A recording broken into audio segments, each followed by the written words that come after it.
I wanted to talk for a little bit now about the character Uncle Peck, and just to think and open it up. I guess not to conversation, but over your minds. What do you make of him?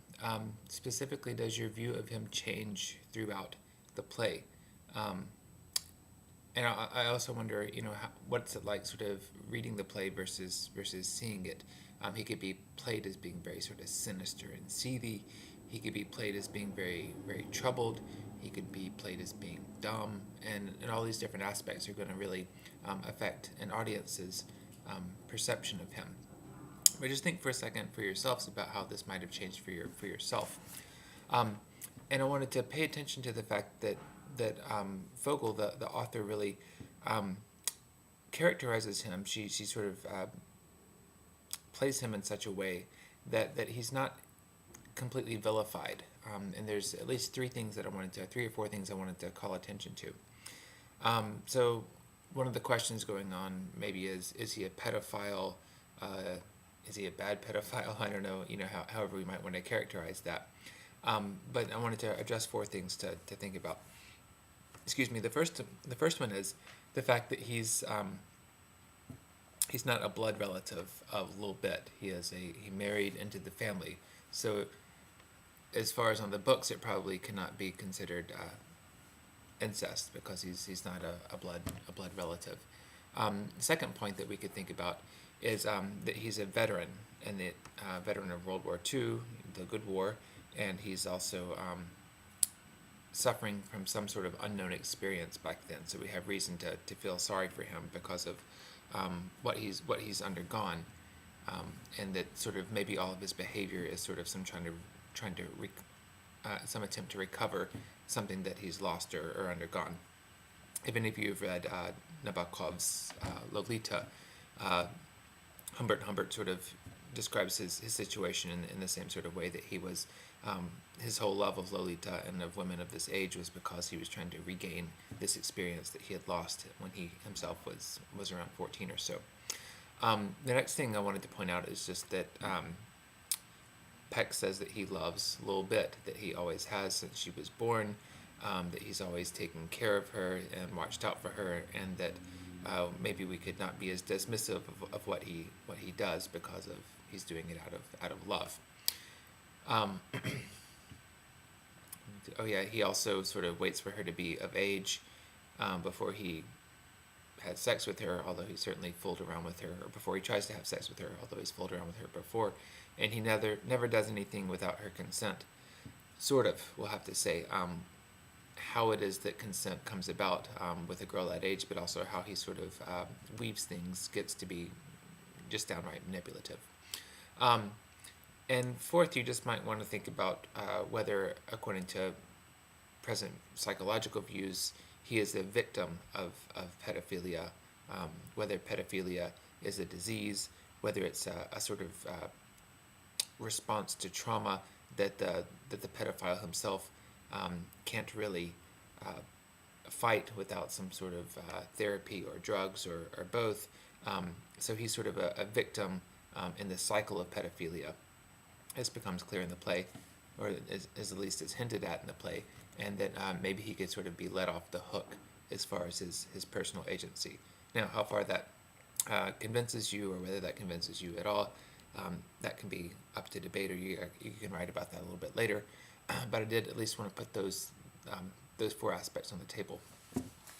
Just a couple more things on page 47. This is when Peck was sort of off to himself, and he was washing the dishes, and he's having this talk with Lil Bit, and he says, I have a fire in my heart, and sometimes the drinking helps.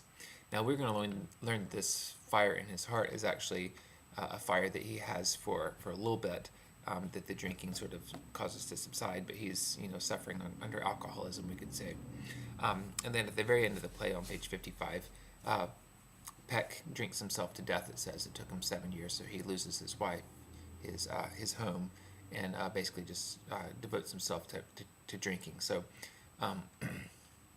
maybe his sort of tragic end could give us some reason to consider him with some sort of compassion. The next thing I wanted to talk about is why it is that we might not want to be compassionate towards him.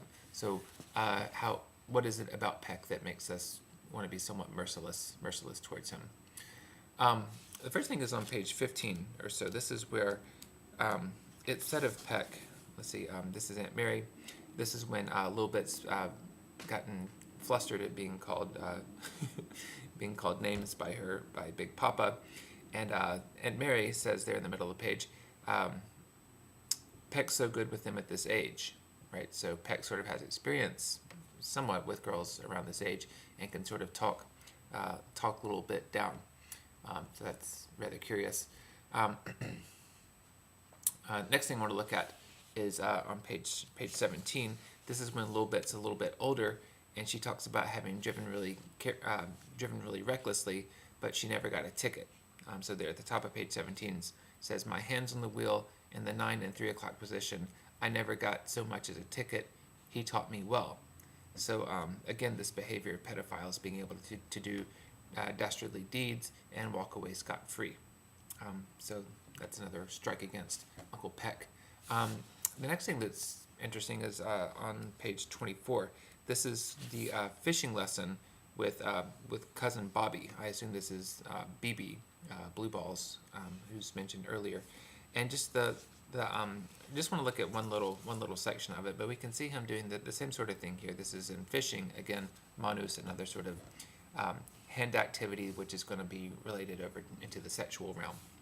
So there at page 25, there in the middle of the page, it says, Peck bends down, very earnest. "I don't want you to feel ashamed about crying," he says to BB. "I'm not going to tell anyone, okay? I can keep secrets. You know, men cry all the time.